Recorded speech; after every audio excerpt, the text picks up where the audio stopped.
Hi all, good evening. இன்றைக்கி night டின்னருக்கு pasta செய்ய போகிறேன். அது எப்படின்னு உங்களோட நான் ஷேர் பண்ணிக்கிறேன். வாங்க இப்போ எப்படி செய்யுதுன்னு பார்க்கலாம். அடுப்பு பற்ற வச்சு ஒரு பாத்திரம் வச்சுக்கோங்க. பாஸ்தா வேகணும் இல்லைங்களா, அதனால் தேவையான அளவுக்கு தண்ணி ஊற்றிக்கங்க. நான் ஒரு 3 டம்ளர் தண்ணி ஊற்றிருக்கேன். தண்ணி கொதிக்கட்டும். தண்ணி கொதிச்சிட்ருக்கு பாஸ்தா வேகத்துக்கு. அதுக்குள்ளே நம்ம இந்த வெங்காயம், தக்காளி இதெல்லாம் கழுவிட்டு நம்ம கட் பண்ணி வச்சுக்கலாம். தண்ணி கொதிச்சிட்ருக்கு. இப்போ இதில் அந்த பாஸ்தாவை சேர்த்துக்கலாம். நான் ஒரு 2 டம்ளர் பாஸ்தா எடுத்துருக்கேன். உங்களுக்கு தேவையான அளவுக்கு எடுத்துக்கோங்க பாஸ்தா.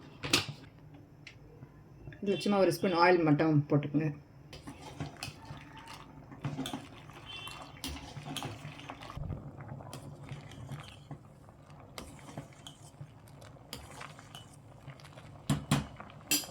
இந்த மாதிரி கொதித்து மேலே வரப்போ, பொங்கி மேலே வரப்போ நீங்கள் சிம்மில் கொஞ்சம் மீடியம் தீயில வச்சுட்டு ஒரு 7 to 8 மினிட்ஸ் வேகட்டும்ட்டு விட்டுடுங்க.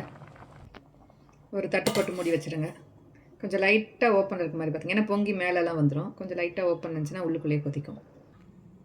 பாஸ்தா வேகத்துக்குள்ளேயே நம்ம இந்த நறுக்கி வச்சுருக்கீங்களா 2 வெங்காயம், ஒரு 2 பச்சை மிளகாய் நறுக்கி வச்சுருக்கேன், தக்காளி கட் பண்ணி வச்சுருக்கேன், கொஞ்சம் கொத்தமல்லி, கொஞ்சம் கருவேப்பிலை, இதெல்லாம் நம்ம வதக்க ஆரம்பிச்சிடலாம். பாஸ்தா அதுக்குள்ளே வெந்துடும்.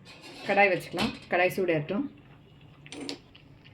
தேவையான அளவுக்கு எண்ணெய் ஊற்றிக்கங்க. வெங்காயம் வதங்குற அளவுக்கு போதும்.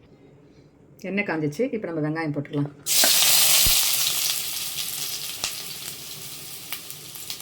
பச்சை மிளகாய், கருவேப்பிலை,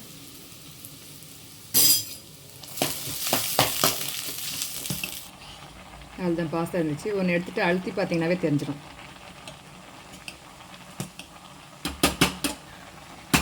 ஸ்டவ் ஆஃப் பண்ணிவிட்டு நம்ம இதை ஃபில்ட்ரு போட்டுடலாம். இப்போ ஒரு தட்டு போட்டு மூடி இதில் இருக்க தண்ணி, தேவையில்லாத தண்ணியை நம்ம ஃபில்ட்ரு பண்ணிடலாம்.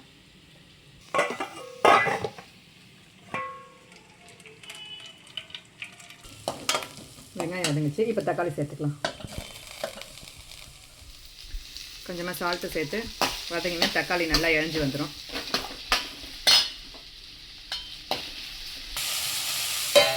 தட்டு போட்டு மூடி விட்டுலாம். தக்காளி நல்லா இழஞ்சி வந்துடும்.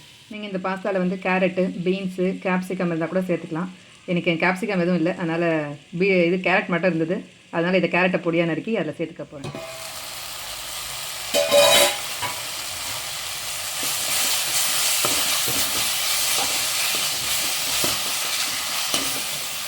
தக்காளி நல்லா இழந்துச்சு. இந்த ஸ்டேஜில் வந்து நம்ம காய் சேர்த்துக்கலாம். நான் இன்றைக்கி கேரட் மட்டும்தான் சேர்த்துருக்கேன். கேப்சிகம், பீன்ஸு இருந்தால் கூட சேர்த்துக்கலாம். நான் கேரட் மட்டும்தான் போட்டிருக்கேன் இன்றைக்கி.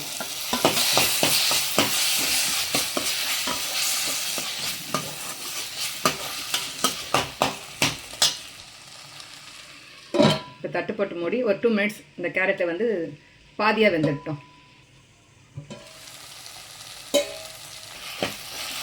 கேரட் வந்து பாதி வேக்காடு வந்தாவே போதும், ஃபுல்லாக வேக வேண்டாம். கொஞ்சம் கடிக்கிறப்ப க்ரன்ச்சியாக இருந்தால் தான் நல்லாயிருக்கும்.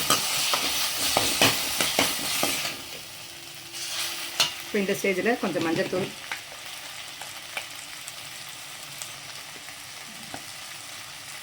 கொஞ்சமாக மிளகாத்தூள்,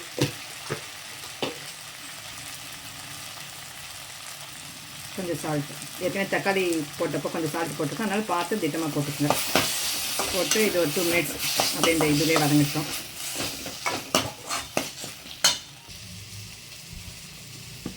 ஃபில்ட்ரு போட்டு வச்சு இந்த பாஸ்தாவை எடுத்துக்கலாம்.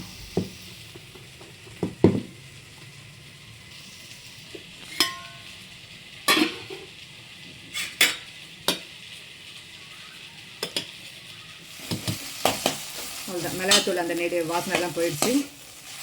பச்சை ஸ்மெல் வரும் இல்லைங்களா, அதெல்லாம் இந்த எண்ணெயில் வதங்கினதுக்கப்புறம் போயிடும்.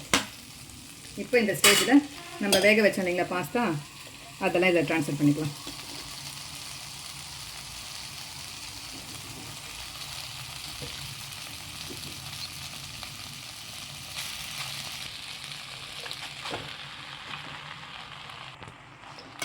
இப்போ மெல்லமாக கிளறி விட்டுருங்க. ரொம்ப வேகமாக கலர்னிங்கன்னா இந்த பாஸ்தா வந்து உடஞ்சிடும். அதுதான் ஒரு பாஸ்தா வந்து ஒரு 7 to 8 மினிட்ஸ் வெந்துச்சுனாவே கரெக்டாக வெந்துடும். அது இல்லாமல் நம்ம ஆயிலும் போட்டிருக்கோம், உடையாது. நம்ம வேகிறப்போ ஆயில் போட்டு வேக வச்சோம்னா உடையாமல் வரும்.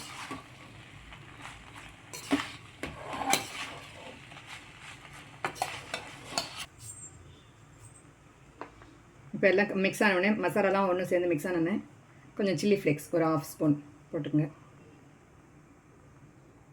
கொஞ்சம் பெப்பர்,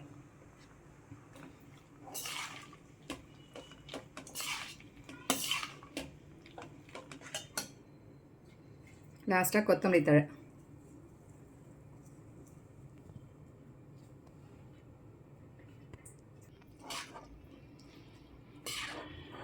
அதுதான் பாஸ்தா ரெடி ஆகிடுச்சு. கொத்தமல்லி தழை போட்டும் கூட நல்லா கிளறி விட்டுருங்க. இப்போ கேஸ் ஆஃப் பண்ணிடலாம்.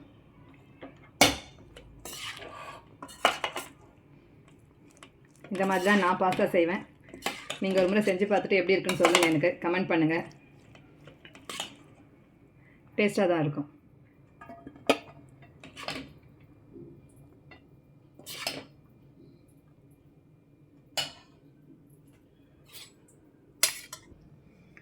நீங்கள் வேணால் இது கூட டொமேட்டோ கெச்சப் கூட ஊற்றி சாப்பிட்லாம். நான் கொஞ்சமாக ஊற்றியிருக்கேன்.